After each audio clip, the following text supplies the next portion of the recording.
Et bonjour à tous, c'est Germain de Webax. J'espère que vous avez la forme. On se retrouve cette semaine, comme d'habitude, comme le veut la tradition. Et non, je n'ai pas prêté ma voix au Muppet Show. Euh, c'est la période des crèves. Hein. Donc, prenez des vitamines avant d'avoir la crève. Des fois, on lutte, on lutte, on lutte. Et dormez surtout, dormez. Hein. Voilà. J'espère que vous allez bien. Qu'est-ce qu'on va parler d'aujourd'hui Qu'est-ce qu'on va parler aujourd'hui ensemble? De migration, de changement de version, parce que c'est un vrai problème, c'est un vrai casse-tête, c'est un vrai frein quand on doit changer de version de PrestaShop pour plein d'aspects. C'est des questions, j'ai un peu retourné dans tous les sens. Il y a toujours les recommandations techniques, il y a les contraintes financières, il y a le temps, il y a les autres solutions sur le marché, comme j'ai évoqué par le passé dans d'autres biais sur Shopify et d'autres. Et il faut trouver un équilibre assez intelligent pour que tout le monde trouve son compte. Voilà, sans trop camper sur ses positions, sans non plus devoir investir sur un building à Dubaï pour réussir sa migration. Vous voyez ce que je veux dire, hein? Et voilà, donc ça fourmille dans la tête, ça réfléchit, il y a plein d'aspects, de manière d'aborder justement une migration. Bon, j'allais dire, pour certaines boîtes, ils se posent pas trop de questions, hein. Ils disent, ok, boum, c'est ça le prix, vous migrez ou vous migrez pas, quoi. Et si ça convient pas, cherchez ailleurs, quoi. Mais voilà, moi avec mes clients, là on est vraiment dans un, pas je veux dire dans un tournant, parce il y a des personnes qui restent encore sur des versions 1.6, mais voilà, on sent un peu d'usure sur cette version, et donc il y a ces questions de migrer, et je me dis, ok, autant que ça profite aussi à d'autres personnes, toute cette réflexion, ça pourra vous aider, vous éclaircir, et peut-être vous prendre, aider à prendre aussi des bons choix, sachant que justement, ma vision, c'est une vision. D'autres agences auront une vision différente pour d'autres raisons, etc. Donc voilà, il n'y a pas un chemin possible, il y a multi-chemins possibles. Pas une réponse possible, il y a multi-réponses possibles. Écoutez, je crois que tout est dit. Sur ce, on est go. Alors, qu'est-ce qu'on va voir? Oui. Alors, migration. Migration, ça veut dire quoi? Migration, ça veut dire changer de version. Hein. Migration, changer de version. Donc le but, je résume, c'est, on va aller là. Le but, c'est voilà, de passer dans la dernière version de PrestaShop, version PrestaShop 8. Alors, petite recommandation d'abord, prenez pas celle-là, prenez PrestaShop 8 GitHub, comme ça il n'y a pas de pub, il n'y a pas tout le, il n'y a pas tout le, on va dire, j'allais dire, tout le chenille de publicité, tout ça dedans. Donc vous prenez celle-là, celle-là elle est propre, il n'y a pas tous les modules partenaires et tout ça, c'est vraiment la version communautaire clean. Voilà, prenez ça. Voilà. Le truc c'est, ça c'est même si l'agence doit faire le truc, dites-leur de prendre ça, parce qu'il y a des agences qui vont prendre le pack avec toute la pub et tout quoi. Bon, ok. Maintenant le truc c'est comment vous allez faire. Parce que le problème c'est que vous avez votre PrestaShop avec plein de devs, vous avez plein de... Hein. Si vous voulez réussir, ça dépend de tout ce que vous voulez. Si vous êtes obsédé et possédé par la perfection, vous êtes mal parti. Hein. Vous allez vivre la migration dans la douleur. L'autre optique, c'est de se dire, bon, soyons logiques, qu'est-ce qui compte? C'est, pour une nouvelle version PrestaShop, vous faites vous faites la nouvelle version PrestaShop, vous créez la nouvelle version PrestaShop indépendant, créez un nouveau site vide, vous créez un nouveau PrestaShop vide, voilà. 2. Il va falloir migrer les données. Ça, les données, vous en avez besoin. Donc, migrer les données, donc ça veut dire de faire passer les données d'un site à l'autre. Bon, il y a des plugins alternatifs, mais en gros, le plus populaire, hein, donc pour les migrations de données de PrestaShop, c'est lui. Oui, merci le cookie. Voilà. Lui, il prend les données de un et il bascule vers l'autre. Touc. Voilà. Donc il monte là, tout qui migre les données vers l'autre. Donc il faut un système comme ça pour migrer d'une version vers l'autre. En fait, c'est pas la même version, c'est pas la version production qui devient une nouvelle version, on va dire, enfin, c'est pas votre version courante qui devient la nouvelle version de PrestaShop. Hein. Vraiment, ça va transférer les données vers le nouveau PrestaShop que vous avez créé. Donc il faut migrer les données. Donc migrer les données, c'est vital. Donc migrer les données, clients, commandes, etc., articles, ben ça c'est produit. Hein, ben, ça c'est critique. Ok. Donc ça c'est créer le nouveau PrestaShop vide. Ben, c'est critique. Mais créer le nouveau PrestaShop vide, entre dit ben le PrestaShop, je vais pas dire c'est gratuit, hein, mais oui, le PrestaShop est gratuit, mais en gros, vous prenez le PrestaShop, faites quelques clics, le PrestaShop est là. Vous avez de l'autre côté PrestaShop démo, là, vous avez à la sortie, quand vous avez installé ça, vous avez ça. Voilà. Vous avez ça, vous venez d'installer. Après, vous utilisez le plugin de transfert. Là, hop, ça va transférer vos produits dedans. Sur le fond, si vous faites juste ça, vous avez migré. Dit comme ça, c'est assez simple. Hein. Maintenant, c'est le coût de tout ça, déjà. Alors, là, ça va dépendre hein, de comment vous allez procéder. Moi, avec mes clients, ce que j'ai fait, c'est ça. Je leur ai dit, écoutez, il faut... Alors après, ça dépend de l'agence, hein, du budget et tout ça. Mais en gros, ce que vous devez faire, c'est, même si vous ne le faites pas vous, c'est vous demandez à quelqu'un, c'est combien le coût pour migrer les données. Ouais. Donc ça, vous demandez le coût, voilà, de ça. Vous créez un nouveau PrestaShop vide, mais ça aussi, justement, demandez le coût. Donc en fait, ce qui est important, c'est nouveau PrestaShop, migrer les données dedans. Après, le nouveau PrestaShop, c'est vrai que si vous le mettez juste comme ça,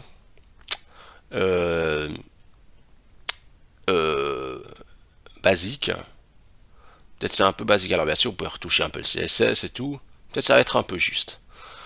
La solution que moi j'ai retenue, alors, ça a été un peu compliqué, hein, je dirais. Bon, après, et peut-être que ça dépendra encore du choix de certains clients, hein, parce que des clients, ils voudront peut-être explicitement un thème. J'ai envie de dire aujourd'hui, c'est vrai que si je dois choisir un thème, j'ai envie de dire, bon, le thème standard, il est standard, ok. Mais après, si on veut pas un thème standard, le client va choisir n'importe quel thème premium, qu'on sait pas s'il va marcher, qu'il y aura peut-être des bugs, qu'il y aura peut-être des trucs. Et le fameux thème, hein, donc que vous connaissez peut-être tous, hein, le thème Warehouse, il est bien, il est très bien, mais si j'étais un hacker, c'est lui que j'hackerais, quoi. Le template de base, bon, il est quand même plus sécure parce qu'il repose quand même sur des modules natifs. Mais oui, ça c'est le thème assure le plus populaire. Euh, mais voilà, je l'ai testé, oui, il est bien, il est vraiment très cool, mais ouais, c'est pas non plus, c'est pas non plus la perfection. Je préférais moins d'options et quelque chose de plus solide, très permissif, mais plein de trucs que des fois, voilà. Mais ça c'est personnel, hein, je veux dire, il est très bien, j'ai utilisé pour les clients, on est content, mais je, je peux pas dire c'est le futur le warehouse, voilà, dans ma vision. Un autre point à tenir compte, c'est que les clients, ils ont un besoin, notamment comme sur Shopify, de quand même pouvoir personnaliser certaines choses. Alors, on peut être opposé à ça, mais voilà, il y a un peu cette demande, même sur les pages CMS et tout ça, donc on sait que à un moment ou l'autre, probablement que Creative Element devra être déployé. Donc, du fait que je vais y arriver, du fait que Creative Element va être potentiellement déployé, eh bien, Creative Element permet déjà de personnaliser le thème par défaut. Donc, on peut se dire, ok, finalement, est-ce qu'on n'arriverait pas à customiser le thème par défaut avec Creative Element? Et ça reste une solution intéressante. Voilà. Et en fait, là, par exemple, sur un client, là, je suis en train de regarder un petit peu pour lui, pour regarder un peu pour sa refonte. Ben, vous voyez, alors je suis pas nouveau, hein, Creative Elements, je connais pas tous les détails et les ressources de toutes les possibilités qu'on peut faire. C'est pas mal d'évolutions. Là, je regardais par exemple sur le GUI, sur le système d'en-tête. Ça dit, ok, mais le PrestaShop de base, un peu, ouais, c'est pas super. Mais regardez ici. Regardez déjà juste le fait que l'en-tête a changé. Regardez le menu. Regardez comme ils ont fait là. C'est compacté. Ok. Je vais juste me mettre en mode ici. Responsive. Voilà. Regardez, là on est bien large. Poup. Le menu hamburger il s'est mis. On va jusqu'à aller à 320, la plus petite résolution. Vous voyez, c'est un en-tête qui tient la route, hein. Donc franchement c'est bien. Franchement c'est bien. Je vais faire ça, je vais faire un nouvel en-tête. Là, je vais désactiver celui-là, je vais faire un nouvel en-tête. Et juste pour dire que voilà, je vais faire test 3, type en-tête. Ah, juste enregistrer, rester. Modifier avec Creative Element. Il va peut-être me proposer de choisir un thème. Voilà, donc là il m'en propose plusieurs. Là j'en avais pris un avant, mais voilà, j'avais pris celui-là.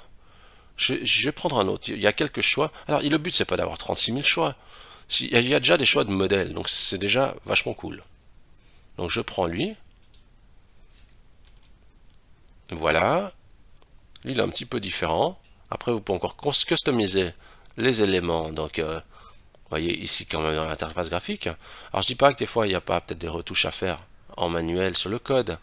Mais vous pouvez quand même déjà faire une belle progression. Vous voyez, là je reviens. Alors là il apparaît pas. Peut-être parce que je ne l'ai pas encore activé. Donc je vais revenir en arrière. Je peux faire prévisualiser les modifications. Je vérifie si ça passe. Il est pas mal aussi comme ça avec l'entête, hein. Qu'est-ce que ça donne le responsive?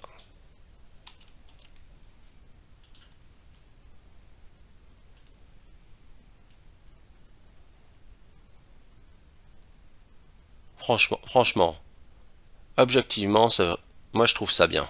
Par rapport à ce que font des thèmes premium, hein, moi je trouve ça bien. Le comportement qui est géré par Creative Element est bon. Moi je vous dis par rapport à ce que je vois, hein. On peut toujours faire mieux, mais franchement, ce qui est fait ici est intelligent et marche bien avec le thème par défaut. Donc, donc, donc, vous voulez quelque chose de... Et je disais, oui, mais moi je veux un slider, moi je veux un truc, etc. Le Creative Element permet de faire plein de choses. Donc plutôt de dire, je vais greffer 50 000 modules, bah, vous mettez un module qui va gérer, embarquer tout. Euh, Après, voilà, je vous dis Creative Element parce que j'ai quand même eu l'occasion de l'utiliser dans de nombreux projets, pour des zones partielles, etc. Et le fait est que c'est un système qui fonctionne bien. Voilà. Après, c'est toujours discutable, etc. Ouais, on peut toujours hein, contester. Mais en fait, il faut trouver des solutions. Et je trouve que ça reste un deal intéressant. Donc, si je reviens ici sur ma fiche, moi j'ai envie de dire, ok, j'ai envie de dire plus ben, un minimum de customisation avec Creative Element. Voilà. Voilà. Maintenant, il y a la partie la folie. La folie. Si vous n'arrivez pas à vous raisonner, vous allez basculer dans le faux, dans le côté obscur de la force. N'installez pas plein de plugins et de machins. Vous allez vous ruiner déjà dans vos performances, dans le fonctionnement du site, dans plein de choses. Donc en fait, au niveau des modules, Et au niveau des modules, vous êtes très très pragmatique. Les modules qui sont critiques, c'est les paiements. Les modules de paiement qui sont critiques. Regardez quand même, c'est sûr si vous avez un, je sais pas, un lien avec le RP, oui, bah oui, vous allez le mettre. Mais on va noter, attention, on évite le superflu. Tout ce qui n'a pas d'impact réellement sur votre chiffre d'affaires, qui est gadgetisé pour quelques clients qui sont exigeants ou qui veulent un truc, un bidule, ils veulent une wishlist. Vous vous rendez compte, vous mettez une wishlist, vous avez un cœur qui apparaît dans tous les sens, il nécessite plein d'actions. Pourquoi vous le mettez? Et si vous êtes un site de naissance éventuellement, mais trop de fois c'est complètement inutile quoi. Et vous devez porter avec vous une fonctionnalité pour rien quoi. Voyez? Euh, donc vraiment, on évite le superflu. Je sais pas pourquoi je suis un peu inquiet de comment j'ai écrit superflu. Non, non, non, non, non, non. Donc, tout ce qui est justement module de paiement, lien avec le RP, etc. Bah ok, vous allez le faire. Euh, mais tous les plugins vraiment que vous pouvez vous en passer et faites l'effort, soyez objectif, sinon bah, ça va courir votre perte. Des trucs avec des liens avec les réseaux sociaux, des machins qui servent à rien, ça vous rapporte pas de vente de toute façon, c'est gadgetisé à fond, ne le faites pas. Concentrez-vous vraiment sur ce qui marche. Ou même, je sais pas, par exemple, là, voilà, autre chose, Google Shopping, oui, bah ça c'est important parce que c'est des gens qui veulent acheter. Donc oui, le plugin Google Shopping pour vendre vos produits sur Google Shopping. En plus, si vous vendez, bah oui, vous allez le mettre. Mais si vous avez, je sais pas, même pour dire un plugin eBay, vous faites une vente par année sur eBay, mettez pas le plugin eBay, quoi. Embêtez-vous pas à à surcharger le PrestaShop avec ça. Ou de mettre, je sais pas, un plugin Mailchimp qui capture les mails alors que vous capturez 2 mails par an, quoi. Ouais, je sais que c'est... Ouais, soyons logiques. Bon, sur le principe, en gros, donc vous avez créé le nouveau PrestaShop, vous migrez les données dans le nouveau PrestaShop, mais ça ne veut pas dire que le PrestaShop il est prêt après passer en prod. Donc, parce que vous allez dire ok, est-ce que tout est bien, etc. En attendant, votre site de production continue à tourner. En fait, ce que vous allez faire, c'est que vous allez migrer encore le différentiel des données juste avant de la production. Donc ça veut dire que vous aurez un site production qui tourne toujours, votre ancien site, le nouveau qui est en cours de route, un peu avec le nouveau thème et une partie des données dedans. Et après, au dernier moment, vous remigrez la différence des données dans ce site-là et vous redonnez après priorité à ce site-là, donc le nouveau site que vous avez créé. Donc en fait, vous remigrez le différentiel au dernier moment avant de basculer en production. Donc vous videz pas tout. Vous migrez le module peut migrer vraiment le différentiel donc vers la nouvelle boutique. Voilà. Maintenant, est-ce que la question justement du coût, alors voilà moi ce que j'ai fait avec les clients. Vous avez deux choix. Hein. Vous avez alors ouais, mais j'ai voulu faire un peu comme ça, parce que j'ai dit ok. J'ai dit ok. Moi j'ai fait une approche comme ça, et peut-être que vous allez pouvoir avoir quelque chose comme ça aussi. Euh, bon, il faut un prix pour la migration. Moi j'essaie de faire un forfait, voilà. Et puis aussi un prix pour création du shop standard. Voilà. En fait, comme ça, moi j'ai dit ok, le prix d'un shop standard 7 ans. Le prix d'une migration 7 ans. Alors après, voilà, vraiment tout dépend. Moi je vais vous dire, hein, parce qu'après vous allez dire, ah, mais il n'y a pas les prix, etc. Bon, ok, je vous dis les prix, comme ça vous avez à peu près une idée. Hein. Moi j'ai dit ça à mes clients. Hein. J'ai dit, ok, création du shop standard à peu près 5005, migration des données à peu près 1005.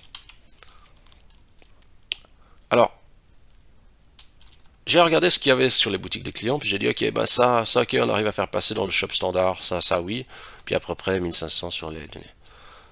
Mais ça veut pas dire que pour ce prix, on va tout reprendre, tout ce qu'il y a dessus. Non, non, non. Non, non, mais il y a des shops sur lesquels il y a 10 ans de travail. Vous voyez, on- on- ça va pas pouvoir se faire, hein, ça. Donc en fait, moi, mon approche, c'est de dire, ok, tac, on fait ça, transfert de la partie critique,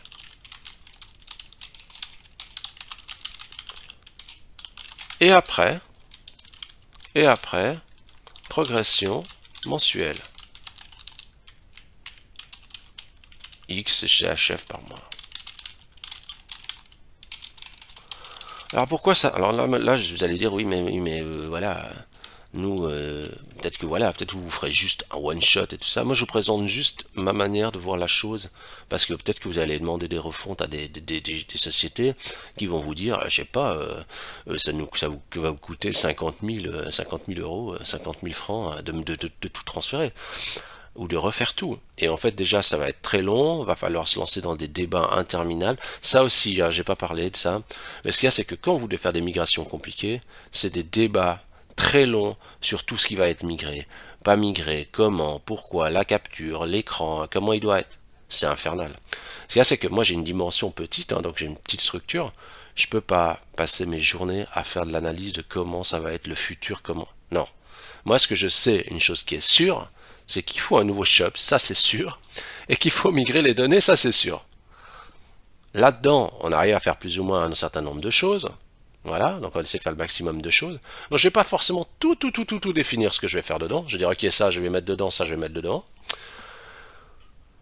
Alors oui, à nouveau après ça peut être un pari risqué hein, aussi de fonctionner comme ça, mais voilà, moi j'essaie de faire ça bien et dans l'harmonie possible.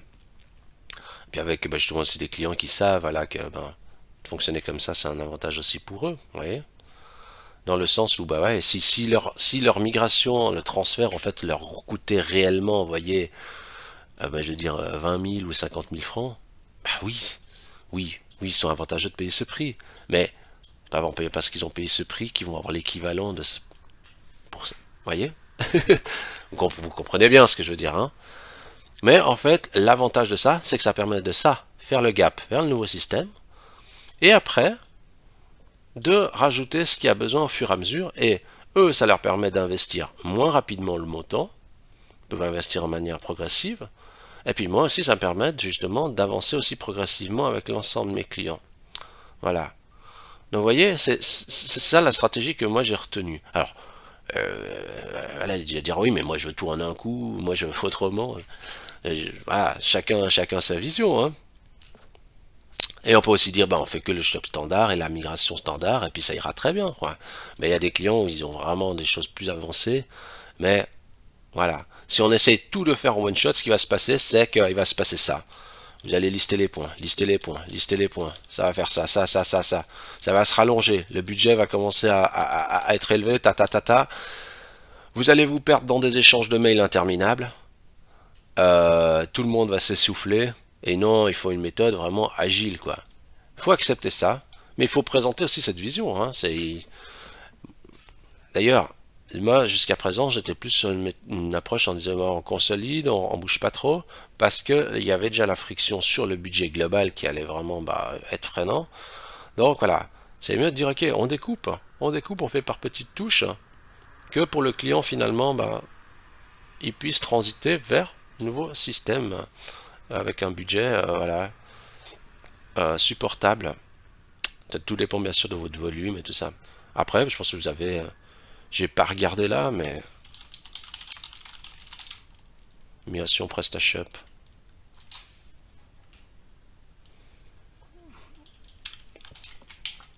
Enfin, les gars, ils font des migrations de 1.7 vers 1.8. Qu'est-ce qu'ils font? Bon, migration. C'est tellement. En fait. C'est que c'est vraiment. Ouais. Il y a tellement tout et n'importe quoi, en fait. Ouais. Vous avez tout et n'importe quoi dans les migrations, en fait. Ça dépend tout. Moi ce que j'essaie d'expliquer aux clients, c'est quand vous avez migré, en fait, il y a un nombre d'heures à travailler sur le projet pour faire le shop pour qu'il soit cohérent. Moi, je vulgarise comme ça, mais je dis le shop peut-être une quarantaine d'heures à 165 de l'heure. Et puis le migration, bah, je dis ok, je vulgarise, mais en gros, là, ça fait peut-être quoi, trois demi-matinées. Ben, une matinée, on teste le transfert. Si on a la chance, ben, ça marche. Une autre matinée, ben, peut-être qu'on devra faire le transfert définitif. Et puis une troisième, parce qu'il y a un problème, quoi. Puis peut-être qu'il y aura plus de problèmes que prévu, il faudra faire quatre fois, quoi. Voilà, mais faut pas tout anticiper non plus, donc. Voilà. Moi, j'ai essayé de voir ça un peu comme ça. Mais tout dépend, bien sûr, de votre budget, dépend bah, aussi de votre tarif horaire, tout ça, vous voyez, enfin, je veux dire, de votre budget. Ça dépend à qui vous faites appel. Les chiffres sont très variables. Mais si vous voulez une explication sur le prix, demandez. Moi, je peux l'expliquer sans problème. Mon tarif horaire est de temps, 165 de l'heure. Nombre d'heures sur le shop standard, à peu près une quarantaine d'heures.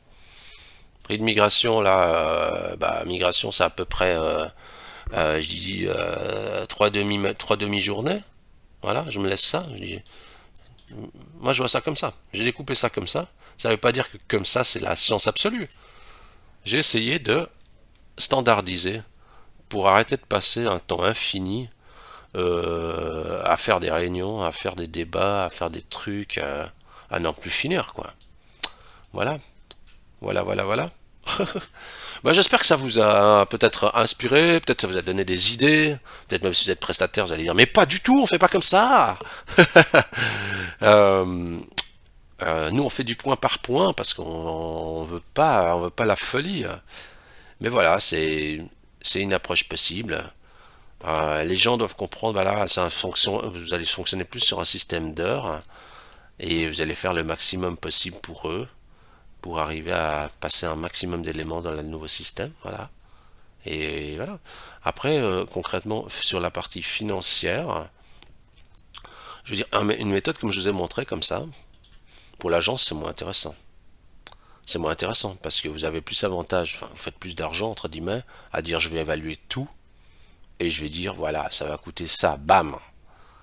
Mais en réalité, après, le marchand puisse décider, puis bah, faut se mettre à la place du marchand. Vous arrivez avec un budget, vous pouvez lui dire un méga budget, mais après, s'il n'arrive pas aussi à s'aligner sur le budget, bah, ça sert à rien.